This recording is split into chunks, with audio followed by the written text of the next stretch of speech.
Imagine standing in the middle of a terminal where the ceiling is so high it feels like a cathedral of lost dreams, your eyes darting between a glowing red departure board and the ticking hands of a clock that refuses to slow down.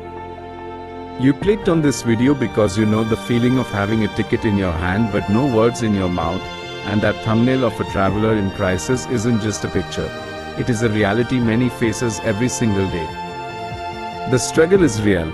Whether you are trying to buy groceries in a foreign city or navigating the high-pressure gates of an international airport, the wall of language can feel taller than any mountain. You want to speak, you need to explain that your bus was late or that your luggage is missing, but the English words stay trapped in your throat while the world moves on without you. Today, that struggle ends because we are going to learn Level 1 English through the power of a real-life simulation. You are going to walk in the shoes of Leo, a man who faces the exact same fears and linguistic hurdles as you, and by the time his story is over, you will possess the keys to unlock your own voice in any airport emergency. Leo gripped the handle of his suitcase so hard his knuckles turned white, the plastic digging into his palm as he sprinted toward gate 42. Every breath felt like fire in his lungs, and the ambient noise of the airport, the rolling wheels of bags, the muffled announcements, the chatter of 1,000 travelers, swirled around him like a storm. He reached the desk just as the heavy glass doors slid shut with a finality that sounded like a prison cell closing. "Please," Leo gasped, his voice cracking with a mixture of exhaustion and desperation. "The plane. New York. I am here." The gate agent, a woman with a tired but professional expression, looked up from her computer and shook her head slowly. "I am sorry, sir," she said, her voice calm and terrifyingly final, "the flight is closed." "You are too late." Leo felt a cold shiver go down his spine. He had spent months saving for this trip, months dreaming of the New York skyline, and now, because of a simple traffic jam, it was all slipping away. He stood there, a lone figure in a vast hall, feeling smaller than he ever had before. He wanted to explain that it wasn't his fault, that he had tried his best, but the English sentences felt like heavy stones he couldn't lift.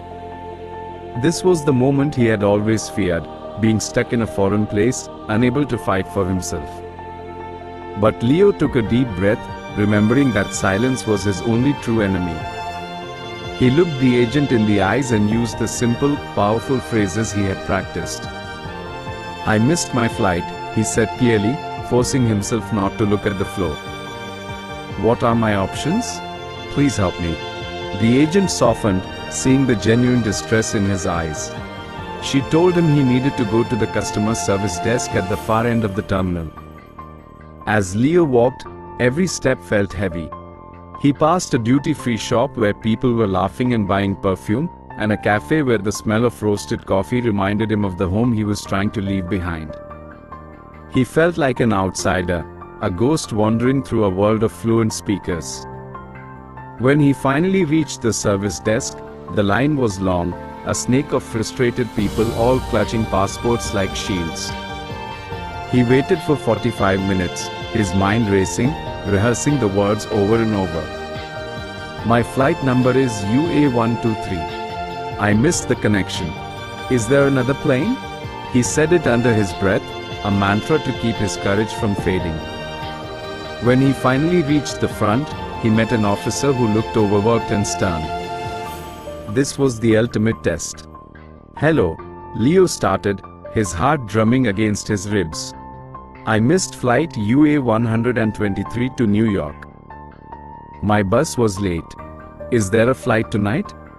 The officer typed quickly, the clicking of the keys sounding like gunfire in the quiet moments of their exchange. "Everything tonight is full," the officer replied without looking up.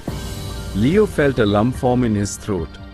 He thought of his family waiting for his call, of the hotel reservation he would lose, and the cold reality of sleeping on a hard airport bench.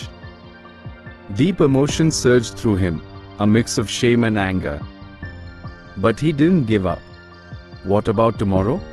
Leo asked, his voice steadying. "I need to go to New York.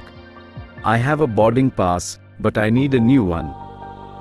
The officer finally looked up, seeing not just another passenger, but a man determined to overcome his barrier. "There is one seat left at 8 a.m., the officer said, a small smile appearing. "There is a rebooking fee of $100. Can you pay that?" Leo didn't hesitate. He handed over his card, his hand trembling slightly, not from fear, but from the relief of finally being understood. As Leo sat in the quiet terminal later that night, watching the moon hang over the parked airplanes on the tarmac, he realized that the words he used weren't complex. He didn't need Shakespearean English, he needed the courage to use level 1 English. He had survived the crisis not by being perfect, but by being brave enough to speak. He looked at his new boarding pass, the ink still fresh, and felt a surge of pride that was more powerful than any fear he had ever known. He had navigated the storm, and tomorrow, he would fly. You have just seen how Leo transformed a moment of total disaster into a victory simply by using the right tools at the right time. You have the same power within you. The fear of missing a flight or failing to speak is only a shadow, and as soon as you turn on the light of knowledge, that shadow disappears. Don't let your story end at the closed gate of silence. Take the next step in your journey and master the next level of your survival skills. If you want to know what Leo did next when he finally landed in New York and had to navigate the city's complex streets, click the video on the screen right now to continue your English adventure. Your transformation from a silent observer to a confident speaker is just one click away. See you in the next lesson.